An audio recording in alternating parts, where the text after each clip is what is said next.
Hey guys, welcome back to my channel. So I'm so excited to jump into today's video because yet again, we're going to be doing another easy and simple craft that you guys can finish in one day, and it can either be home decor for you or you can make it for a gift for someone else for the holidays. Today I'm going to be showing you guys how to make mug toppers. And more specifically, I'm showing you guys how to make some faux whipped cream mug toppers. So if you're curious to see how I made these, keep watching.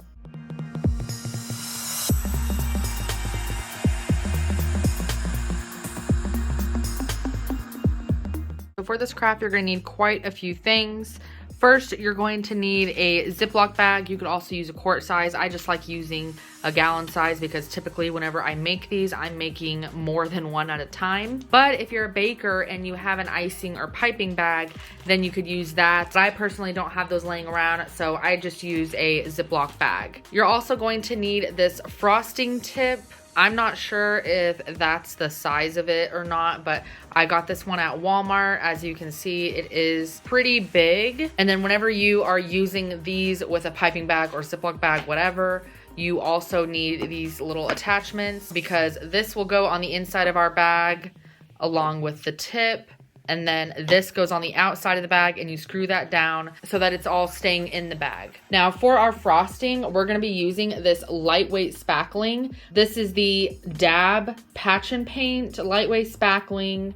I happen to get the fast drying one, so it dries a little bit faster. I believe I got this at Home Depot or Lowe's. You're also going to need these Styrofoam balls. They come in different sizes. Obviously, you just need to get the ones that fit the mugs that you're doing. So I just wanted to show you these. So these large ones are the ones that I typically use for like larger mugs. And then these medium ones are great for like normal sized mugs. And I cut them in half, so you do get 2 mug toppers from 1 Styrofoam ball. You're also going to need some cardstock or poster board or something to actually put your Styrofoam ball on, and some scissors. I also use hot glue to attach my Styrofoam to my cardstock, and sometimes I also use it to attach other decorations to them. And then as far as the decorations, obviously it's like personal preference, like what you're making these for, if there's a season or a holiday or a color scheme that you're going with.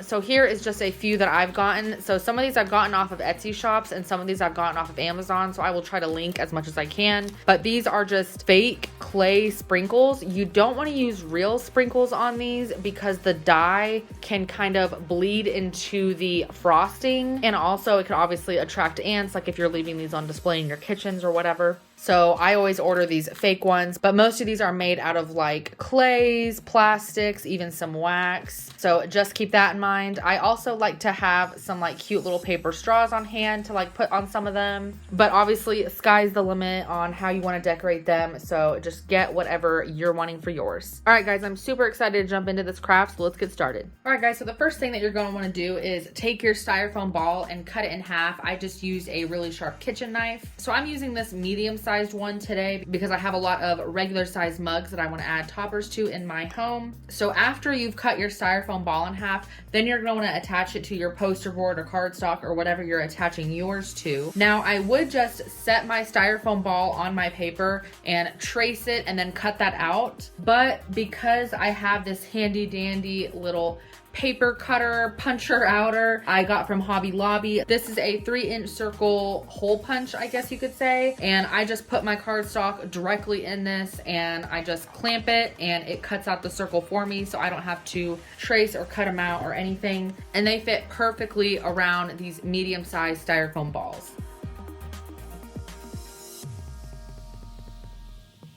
Okay, so now I'm just gonna put some hot glue on my cardstock and then I'm just going to attach the Styrofoam half. You just want it secured. It doesn't need to be perfect.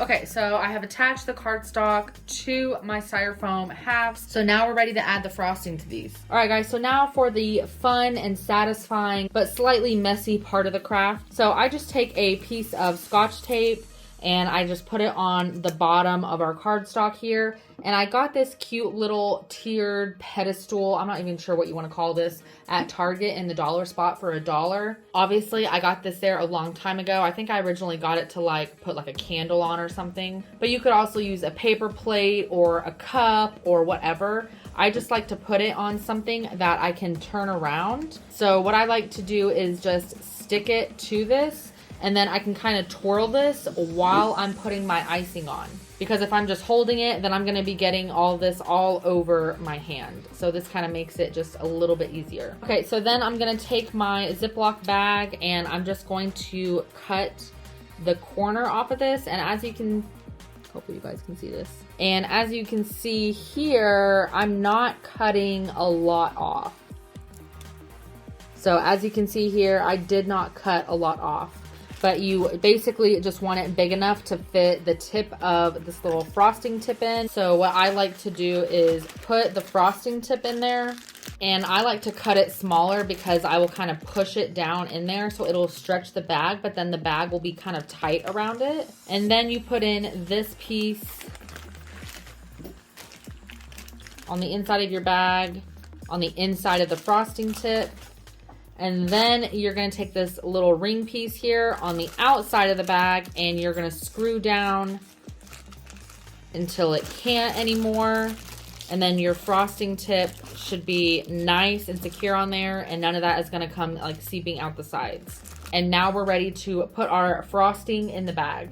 All right guys, so that is what the spackling looks like. So I just like to take my Ziploc bag and then I will fold the top down and then kind of spread it out, and that makes it a little bit easier to put all the spackling in there. And then you can take a spatula or whatever. I'm just using a painting spatula, and you just scoop it and wipe it in the bag. And like I said, I typically do several at a time, but you will be surprised at how much one will use. So now I don't actually seal my bag up, but I will unfold the top so that it's a little bit easier to hold. But I like to leave mine open so that the air is coming out and you don't like explode your bag. But I'll just take my hand and just kind of press the spackling together until it gets to the tip. And then I'm gonna start twisting and squeezing down so that it's gonna push it all the way down. Okay, so what I like to do for mine is I kind of just go like up and down, kind of like a squiggle or like a bunch of S's, and I'll just kind of twirl as I go. And if you have holes, it's not a big deal. You can just fill them in later. These do not have to be perfect.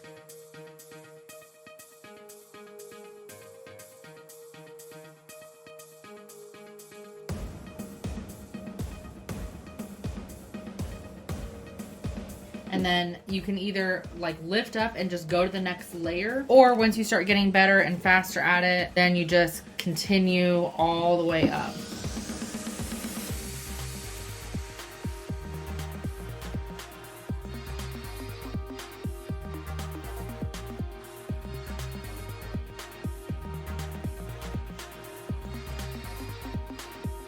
And then whenever I get to the top, I just kind of do like a little swirl and push in, and there you have your whipped cream. So from here, you can kind of go in and add some if you want to. I'm personally not going to do that, and I'm just going to add these little sprinkles right here. And then I'm just gonna turn this around and kind of sprinkle them on there so that they get all over it. So I think that's good. And then I'm just gonna take my little straw and I'm gonna cut it in half. So one straw is good for 2 mug toppers. And then I just like to put mine in, and I will just very carefully and lightly push this in until I hear it kind of push through the styrofoam a little bit. And depending on how tall or short you want your straw, you can continue to push it all the way down, being very careful not to mess up your whipped cream. I think that's a good size. So I think this one is good to go. So I always let mine dry for about 24 hours before I touch them. So in 24 hours, we'll come back and obviously it's gonna look the same, but this is gonna be completely hardened and we'll be able to put it on a mug.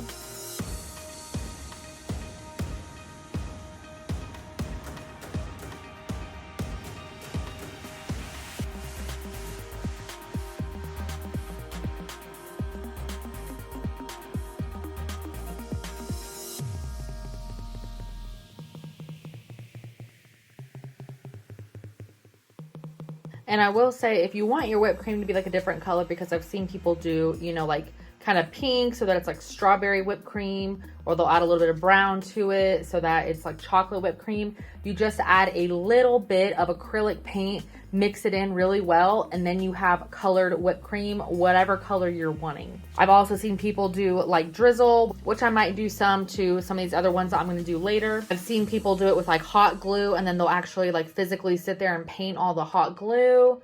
I've seen some people use like this thick type of glue, and they'll add a little bit of paint to it and then put it on there. I think I'm gonna add just a tiny bit of acrylic paint to some epoxy, and we'll see how that turns out. But like I said, I'm gonna let these set for 24 hours, and then hopefully these will be completely hardened and we'll be able to put them on our mugs. All right, you guys, so it is the next day and our mug toppers are completely dry. So I just wanted to show you guys. So I can kind of like squeeze these. Obviously you have to be kind of gentle because you don't want to like deform them or anything, but it is a solid piece now. As you can see, I just dropped it and it is completely fine. So I literally just set them on top of the mug. I obviously wouldn't have this mug with my Christmas display because this is like an orange mug. This I would have out for like my fall display, but there is the one I did with the epoxy and the tiny bit of brown acrylic paint.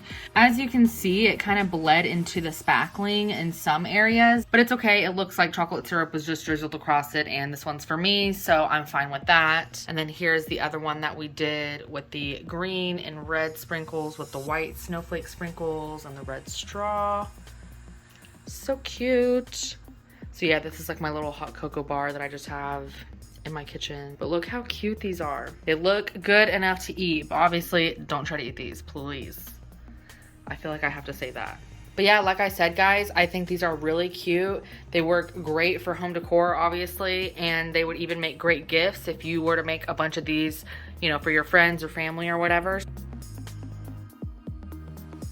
I think these mug toppers came out so cute. I love them. I think these would make great gifts because, you know, hot cocoa bars are really popular, and a lot of people do those like tiered displays or like cute little displays like on their tables or whatever. But if you want to keep one for yourself in your own home, I definitely wouldn't blame you. I'm definitely going to be keeping several of these. All right, guys, as always, if you have any questions or comments, feel free to drop a comment down below. I hope you enjoyed this video. If you did like it, please let me know by giving me a big thumbs up. And if you're not already subscribed to my channel, make sure to click that subscribe button so you don't miss out on any other crafting tutorials. Thanks for watching. I'll catch you guys next time.